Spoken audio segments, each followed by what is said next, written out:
Hi everybody, Mrs. Boland here, and we're going to take a look at Learning Target 4.3.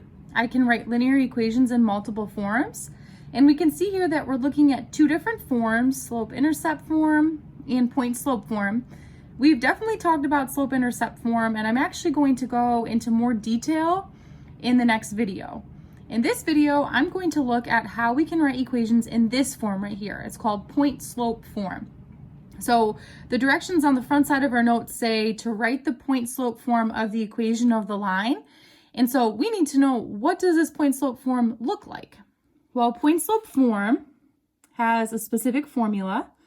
You do y minus y sub 1 equal to m times x minus x sub 1. And you may be looking at this like, what is all of this? Let's see. Hopefully this m right here is familiar. M is our slope. We've worked with that before. We said m is the universal letter for slope. So in our point slope form, we have a slope, which is right here, our m. And we also have a point. That's why it's called point slope form. So the point that we're looking at is this y1, x1. And we've seen subscripts before. We've worked with these subscripts when we were finding slope. So over here, I'll make a note that this is the point x sub 1 comma y sub 1. And that's a point, or it's an ordered pair, right? X comma y.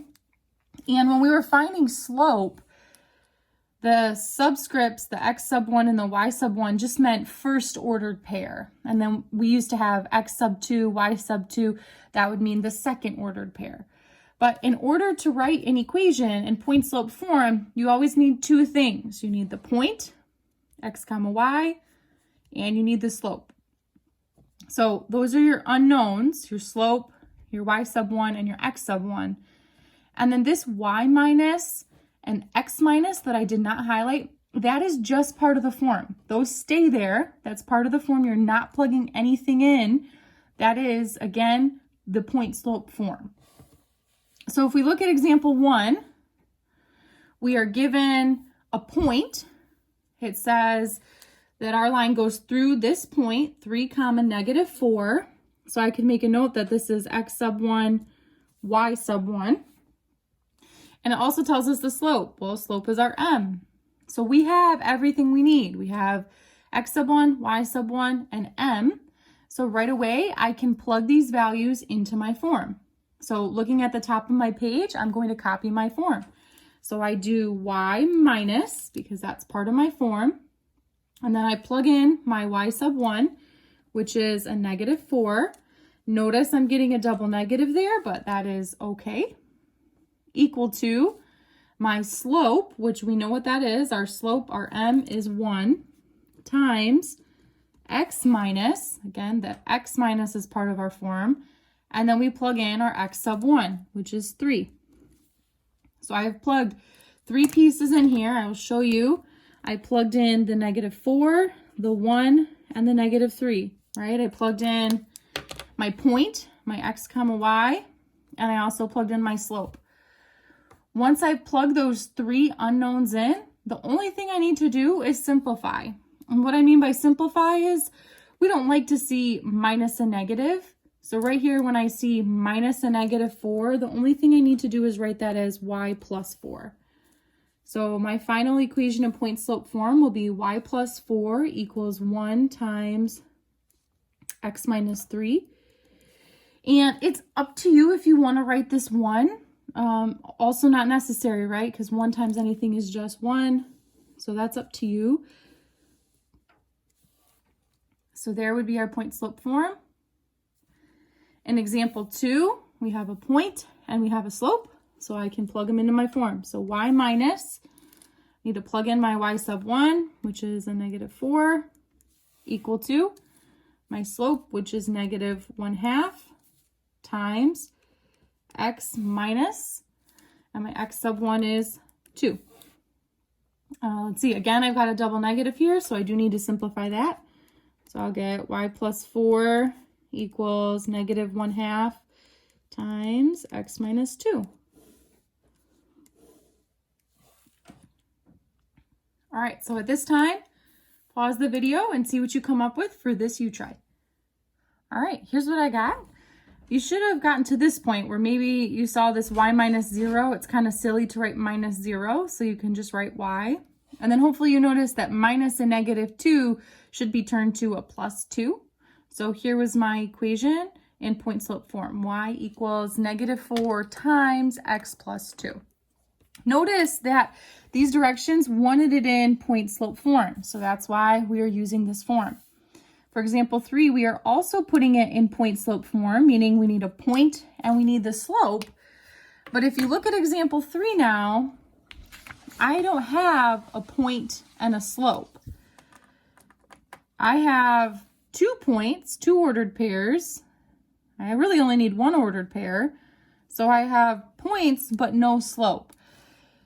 We have previously learned, though, how to find slope from 2 points. So we learned this formula to find slope. M equals y2 minus y1 over x2 minus x1. Hopefully this formula is looking familiar to you. And again, these are x1, y1, x2, y2. Subscripts meaning first ordered pair and second ordered pair.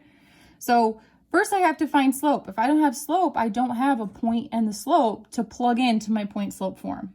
So using this formula, which should be familiar to us, I'm doing y2, which is negative 1, minus y1 is negative 2, over, my change in x's here, x2 is 2, minus x1 is 3.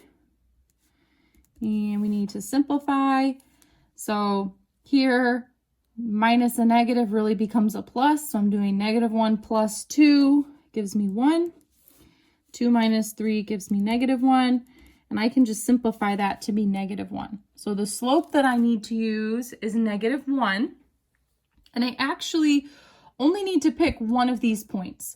So you have a choice. You can pick either point, but you can't use the x value from one point and say the y value from another point. You have to use one point. So I often just pick the first point.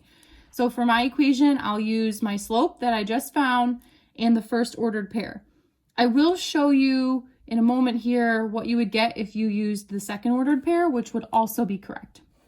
So now that I have a point and my slope, I'm using the point slope form that we looked at. So y minus my y sub 1 is negative 2 equals my slope, which we found to be negative 1, times x minus, and my x sub 1 is 3.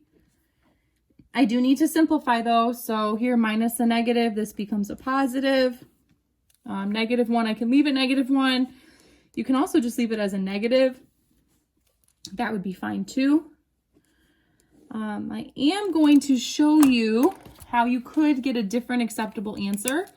So another answer would be if you chose the second point. So I'll show you what your equation would look like if you, instead of choosing the first ordered pair, you chose the second ordered pair. You'd still have to use the same slope though, right? Because we have the same slope. So if I'm using my second ordered pair, I'd have y minus, my y2 is negative 1, equals my slope, which is negative 1, times x minus, my x sub 2 is 2. And then here I just have to simplify, turns into a plus. So both of these would be acceptable answers. They are both equations for the same line. So if you were to graph, these form the same line. They're just using different points. So your line goes through these 2 points. And in order to write an equation in point slope form, you only need 1 point. So both of these are correct answers. So keep that in mind. There are 2 correct answers when using point slope form when you're given 2 points. Moving forward, I will just use the first ordered pair just to make it simple. So for example, 4, again, I've got 2 ordered pairs. I first need to find my slope. So I'm saying my slope is equal to, I'm doing y2 minus y1. So 4 minus, my y1 is negative 1, over my x2 minus my x1. So negative 2 minus, my x1 is negative 4. Again, I'm going a little bit quickly through this part because it is review. We have found slope between 2 points in a previous learning target. These double negatives really turn to plus, so 4 plus 1 gives me 5. Negative 2 plus 4 gives me 2. So here is the slope that I'm using, 5/2 or 5/2. And I'm going to use my first ordered pair. So for this one, plugging it into my form, y minus my y1 is -1 equals my slope, 5/2 times x minus my x sub 1 is -4. And in this case, I have double negatives in both spots, so I do need to simplify those. So I'll get y plus 1 equals 5/2 x plus 4. You always have to simplify double negatives. There should be no double negatives when writing in point slope form. All right, at this time, you've got one U try. You're first going to have to find the slope between these 2 points. And then once you have a slope, you'll have a point and a slope to write it in point slope form. Go ahead, pause the video. All right, on this U try, your slope was 5/-1, which reduces to -5. If you pick the first ordered pair as your point to use with your slope of -5, then your final answer in point slope form was y plus 1 equals -5 times x minus 1. In pink, I also wrote another acceptable answer, and this is for if you chose the second ordered pair to use as your point with your slope. So if you chose the second ordered pair, then you would have gotten y minus 4 equals -5 times x minus 0. And zeros, it's silly to write because it's just a placeholder. So this is the final way to write it. Y minus 4 equals -5x.